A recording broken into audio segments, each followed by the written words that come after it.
tonight, the Equality Act. Discrimination remains a daily reality. The House-passed bill heads to the Senate. We don't oppose equality, but we do oppose legislation when you take the rights of one and dismiss the rights of others. And democracy's having a hard time functioning. President Biden's second network interview, where the president stands on taxes, the border, and more. Plus, tragedy in Atlanta. He has some issues, potentially sexual addiction. At least 8 people are dead in shootings at multiple spas. And happy St. Patrick's Day from the heart of New York City. All this and more tonight on Faith Nation.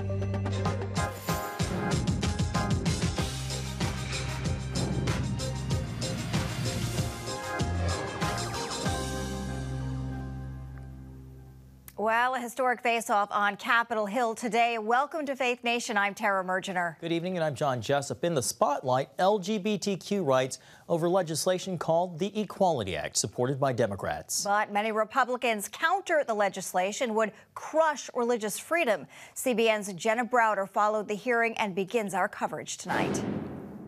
Today's hearing allowed both sides to voice their concerns. One common theme, discrimination against any American is wrong. Republicans, though, did want to make one thing clear, and that's that the Equality Act could diminish religious freedom. Discrimination remains a daily reality. Wisconsin Senator Tammy Baldwin, the first openly gay senator, says a lot of progress has been made for the LGBT community since she first came to Washington in 1999. But more is needed. She and her Democratic colleagues think the Equality Act is the next step. 1 out of 3 LGBTQ Americans, including 3 out of 5 transgender Americans, experienced discrimination over the past year. No person should be discriminated against in America. No one. That's who we are. It's a basic constitutional principle. And while Republicans like Senator James Langford agree on that point, they also want to make sure religious freedom is protected. For the people that believe children of any age or size or degree of development are worthy of life, we're not bigots. We're people who live by our genuine faith and see a child as a child. The Equality Act would expand the 1964 Civil Rights Act by broadening the definition of protected classes to include sexual orientation and gender identity. Senator Chuck Grassley raised concerns about what the legislation would mean for religious institutions.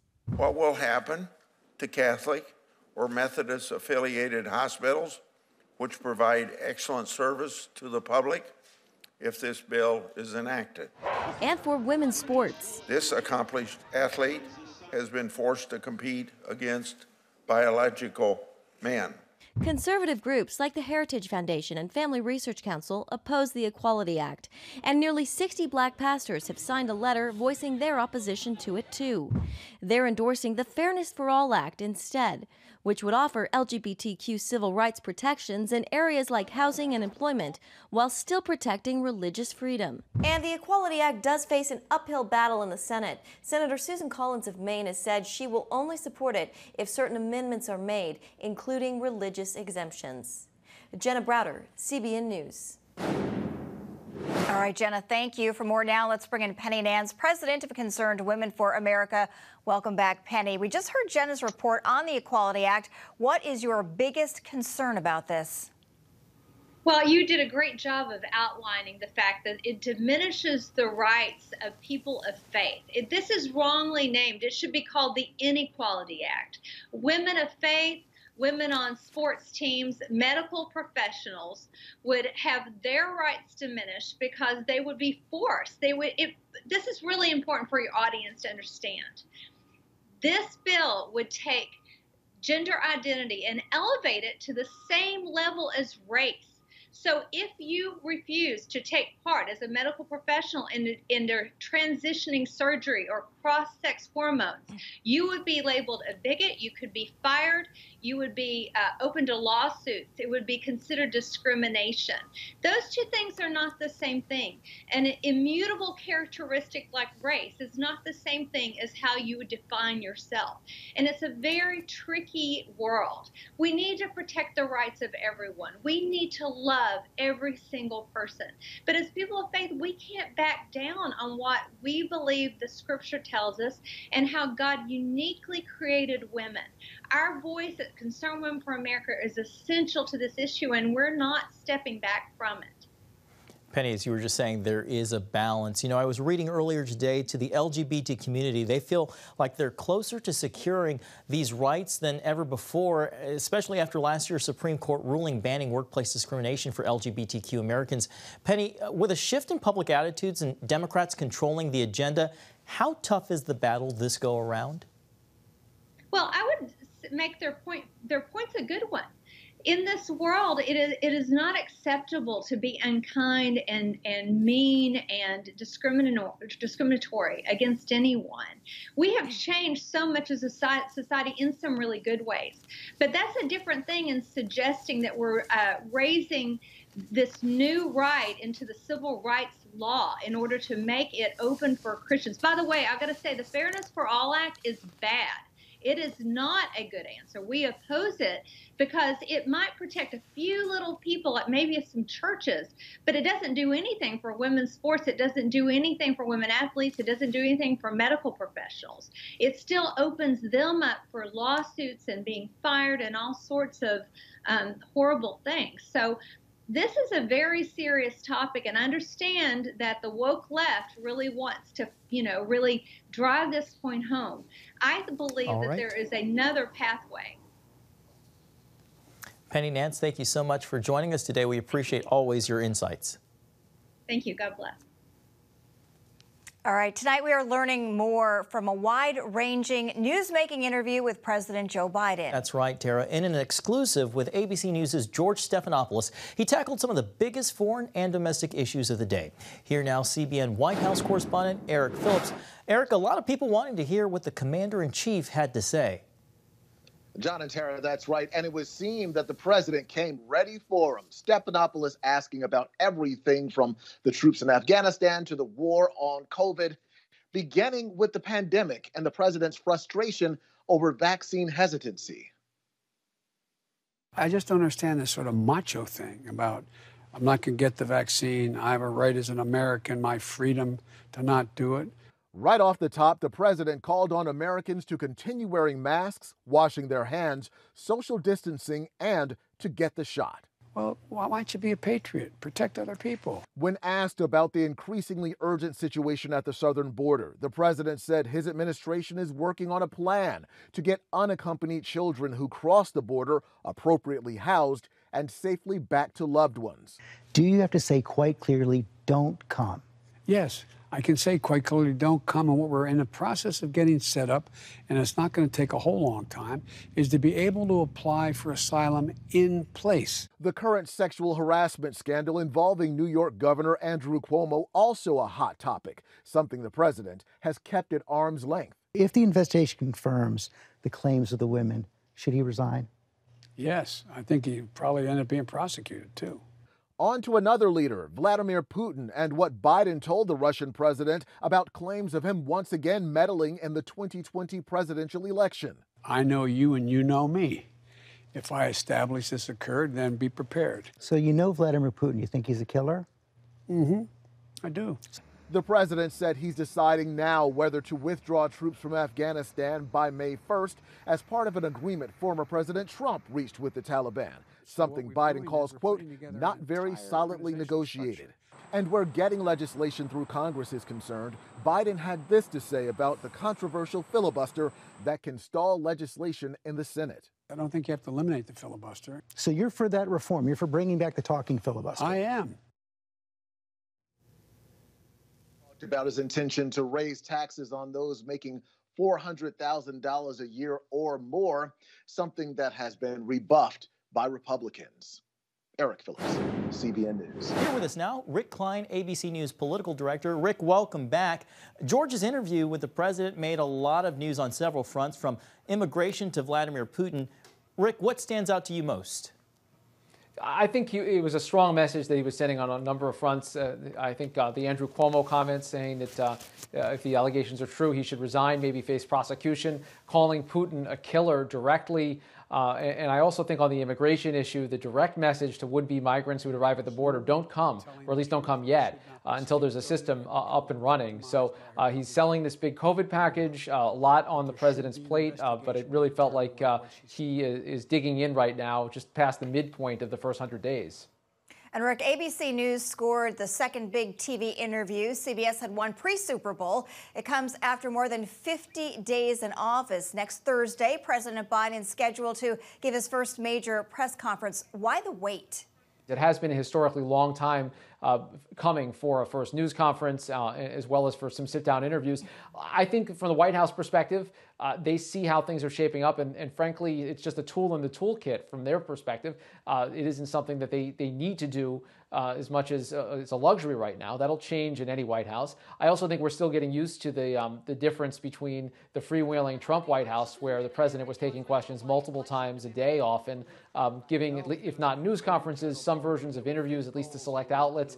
There was a lot more kind of flooding of the zone that happened with President Trump with his Twitter feed, as well as with just informal interactions with the press, than we've seen with a more disciplined Joe Biden. But we were glad to get that interview yesterday, and look forward to many, many more. Rick, a very different style between the two presidents. To the discord now in Washington, Republican Mitch McConnell promised a scorched earth Senate if Democrats change the rules on the procedure known as the filibuster. President Biden, who spent nearly 4 decades in the Senate, now says he supports reform with a return to the talking filibuster. Rick, do you think that's what it's all going to come to? Mitch McConnell came under pressure, you'll recall, during the Trump years from President Trump himself, who very much wanted that so-called nuclear option to be triggered. Biden isn't going quite that far, but he is saying that he recognizes that the filibuster will be an impediment to his agenda. That's a pretty direct statement, and that he's open to seeing some changes in the rules to make it less so. Rick, another thing on the table, President Biden's infrastructure plan is set to involve up to $1 trillion in new taxes, with Americans making more than $400,000 a year seeing tax hikes. Can he get this kind of legislation through Congress with the filibuster in place? And if so, do you think Americans also making under $400,000 will be impacted somehow? Yeah, well, I think it's very unlikely that you're going to get Republican buy-in for new taxes of any form or fashion. I think you'll also see some pressure from Republicans and some Democrats to say, let's pay for these, any new spending. As for the impact on those under $400,000 a year, look, President Biden has said that there won't be any.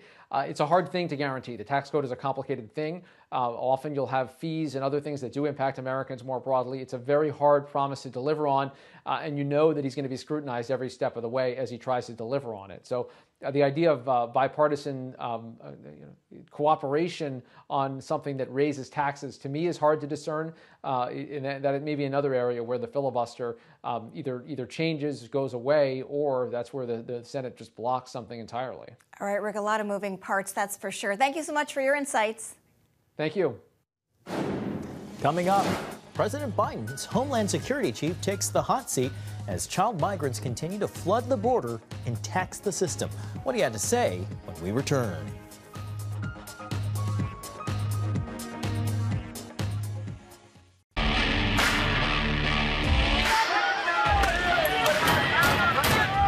Having sex before you marry is a bad idea.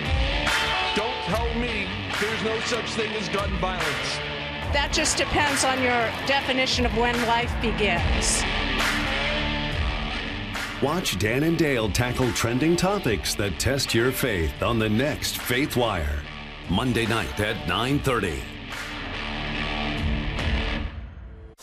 The Global Lane takes you around the world, providing facts over fiction. What might rising trade and geopolitical tensions mean for you on the home front? With over 45 years of experience, award-winning journalist Gary Lane brings you the truth from a global angle. What about the issue of immigration? World news analysis you won't see anywhere else. And it's all right here on the Global Lane. Watch The Global Lane, Thursday night at 9:30.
Well, welcome back. Tonight, police are saying the suspect of a shooting spree that killed 8 people had a sexual addiction. The FBI is assisting Georgia authorities gathering crime scene evidence from 3 different spas across the Atlanta area. Most of the victims in Tuesday's shootings were Asian women, though police say the suspect told them the attack was not racially motivated, rather a way to eliminate what he called a temptation. President Biden today, in a virtual St. Patrick's Day meeting with the Irish Prime Minister, addressed the shooting. It is very, very troublesome. But I'm making no connection at this moment to the motivation of the killer. I'm waiting for an answer as the investigation proceeds. Well, tonight, the DHS chief is stopping short of telling Congress the humanitarian disaster at the border is a crisis.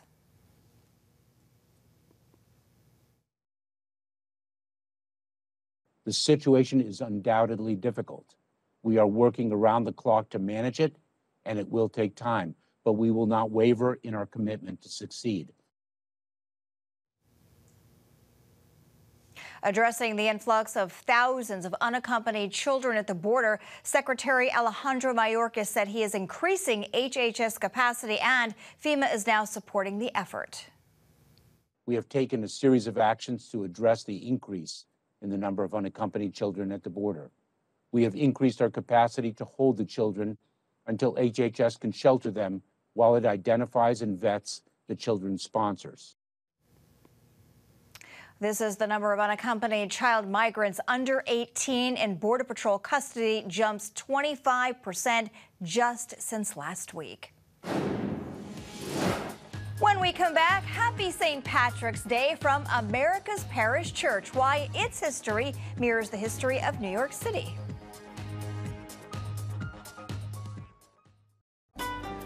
Want to be a part of a community that inspires your spiritual growth while winning prizes? The all-new CBN app. Connect with the community for prayer and encouragement. Track and set spiritual goals. Enjoy conversation starters with friends and family. And collect points to win prizes. The all-new CBN app. A great place to belong. Download the app at cbn.com/mobile. Grow, connect, have fun. The all-new CBN app. On the home front. Thanks for joining us for CBN's On the Home Front, where we highlight what the men and women of America's military do to defend our country. CBN honors the men and women in our military with an initiative called Helping the Home Front. It partners with churches across the country to meet the needs of their military families, from repairing homes to wiping out medical bills for wounded veterans. Watch On the Home Front today at 2:30.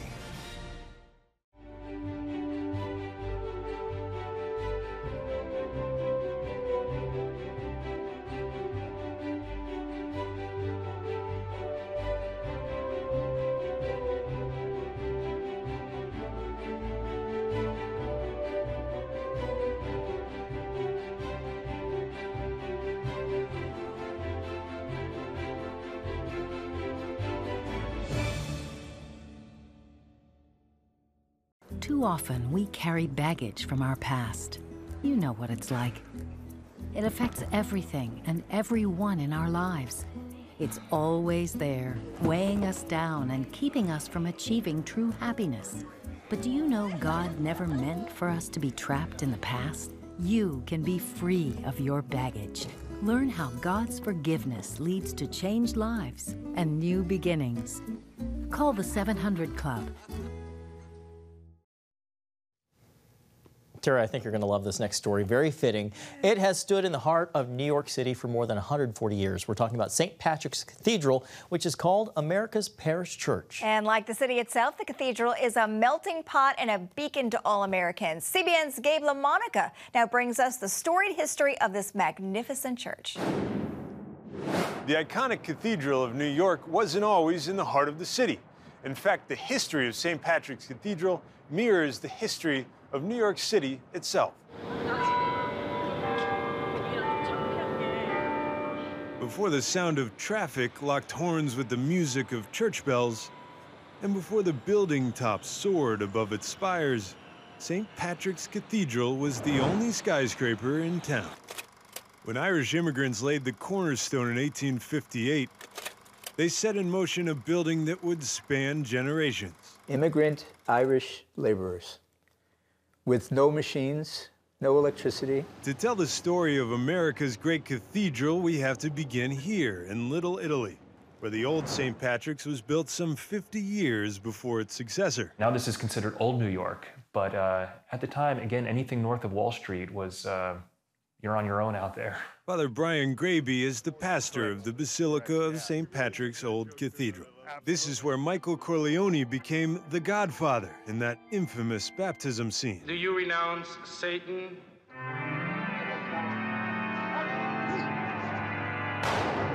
But before this neighborhood became known for its Italian roots, the Irish were the largest immigrant group here. They wanted to put their stamp on the diocese, and so what better way to do that than the iconic Irish saint?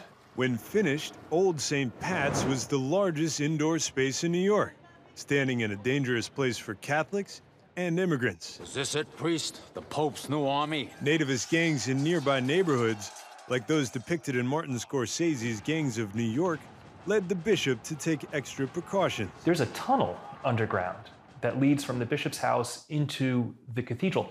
That's how unsafe it was considered, that just walking across the street into his church, the bishop was taking his life into his hands. The wall built to protect the church from anti-Catholic riots still stands today. So yeah, runs the length. Yet for all the protection provided by this wall, it couldn't stop the devastation of a massive fire after the Civil War. The cathedral had to be rebuilt almost from scratch. That's when Italian Catholics left patrons of their own in the windows made for the Apostle of Ireland. An Irish saint, but with Italian saints in the stained glass. Now complete with Our Lady of China, a Vietnamese, and even a Spanish Mass. It's really a great melting pot right here. Yeah.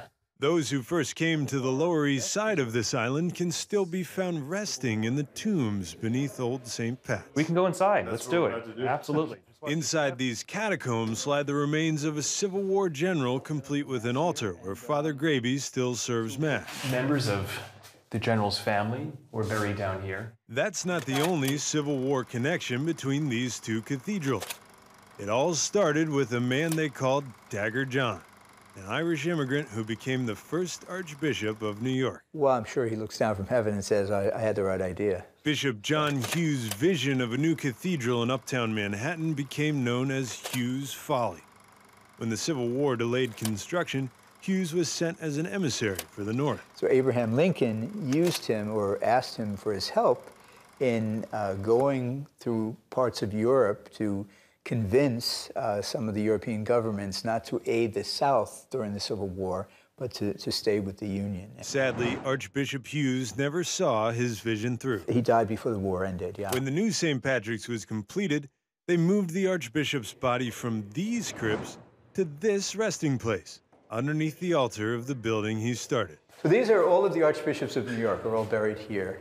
Monsignor Robert Ritchie serves as the rector here. The Cardinal did the work upstairs. If a cathedral is a prayer sung in stone, then this one is a place for all Americans to come together. When popes visit American shores, they come here.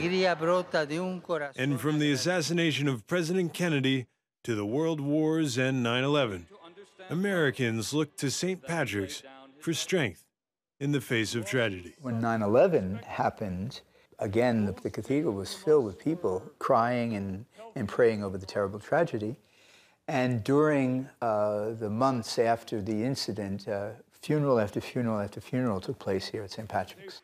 So it was, again, a unifying place for the people of New York and the people of America. From the original St. Patrick's that survived anti-Catholic riots and a massive fire to this new St. Patrick's that's some 140 years old, the church has become a national rallying point. That's why they call it America's Parish. Gabe LaMonica, CBN News, New York. Thank you, Gabe. Well, stick around. After this, we head to the National Cathedral in Washington, where faith leaders are joining the fight against the COVID pandemic. Are you suffering from feeling tired or worn out during the day? Can you not turn off your brain at night? You are not alone. Hi, I'm Dr. Michael Bruce, the sleep doctor, and I've partnered with the Christian Broadcasting Network, and we're gonna bring you some unbelievable information that you can use tonight to get a better night's rest. Wake up to your best life. Call 1-800-700-7000 or go to cbn.com to get your free copy of Protect Your Sleep today. Nutrition, exercise, essential oils, weight loss, and more. It's Healthy Living with Lori Johnson. Talk about what's in this. Join CBN health reporter Lori Johnson to get the latest information from today's top health experts. This is fantastic. Find out what you need to know to live a healthier life. Watch Healthy Living, Tuesday night at 9:30.